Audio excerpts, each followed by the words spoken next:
एक धन्ना जी करके भगवान के भक्त थे, छोटे से थे। घर में संत आए, संत शालिग्राम भगवान की सेवा करते थे।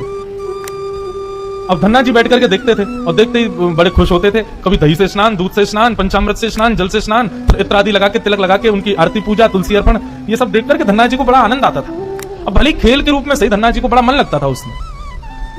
कुछ दिन बाद संत जाने लगे तो धन्ना जी रोने लगे, बोले कि आप तो चले जाओ, लेकिन अपने ठाकुर जी मुझको दे जाओ, उनकी सेवा मैं करूंगा।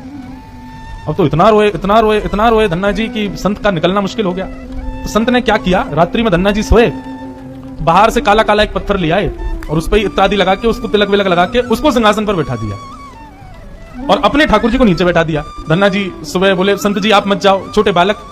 संत बोले, अच्छा देखो, अंदर आओ मंदिर में। मंदिर में गए तो बोले, देखो वो तो सिंहासन पर ठाकुर जी बैठे और नीचे हमारे ठाकुर जी बैठे, बताओ तुमको कौन से चाहिए।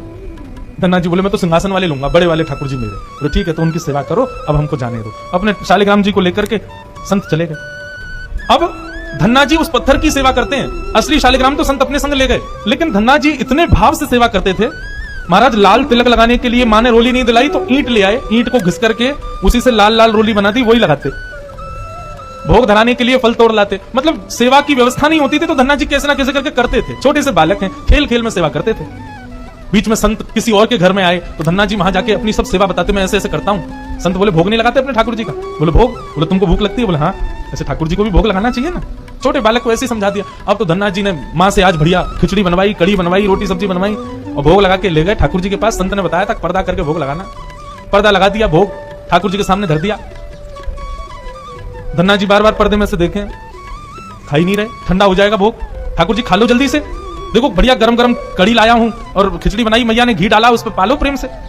बहुत देर हो गई, ठाकुर जी नहीं पाए तो धन्ना जी वहीं लेट गए। बोले आप नहीं पाओगे तो मैं भी नहीं पाऊंगा, मैं भी भूखा ही रहूंगा फिर। अब इतना सहज सरल प्रेम धन्ना जी का। भूखे प्यासे धन्ना जी पड़े हैं नीचे, छोटा सा बालक है, ठाकुर जी से देखा नहीं गया। इतने में ही महाराज लेट गए धन्ना जी, उनको चटकारों की आवाज आने लगी। चटकारे जैसे कोई आदमी को ज्यादा स्वाद आए तो अपनी उंगलियां चाटता है ना, तो जब चट चट आवाज आती है चाटने पर, ऐसे चटकारों की आवाज आई। धन्ना जी बोले, ये चटकारे कहां से आ रहे हैं? जैसे ही पीछे देखा पर्दा खोल करके तो नन्हे से बाल गोपाल प्रकट हो गए हैं और धन्ना जी के सुंदर प्रसाद को स्वीकार कर पा रहे हैं। असली शालिग्राम नहीं थे धन्ना जी के, पत्थर की सेवा करते थे, लेकिन भाव और विश्वास इतना ठाकुर जी के प्रति, ठाकुर जी प्रकट हो गए।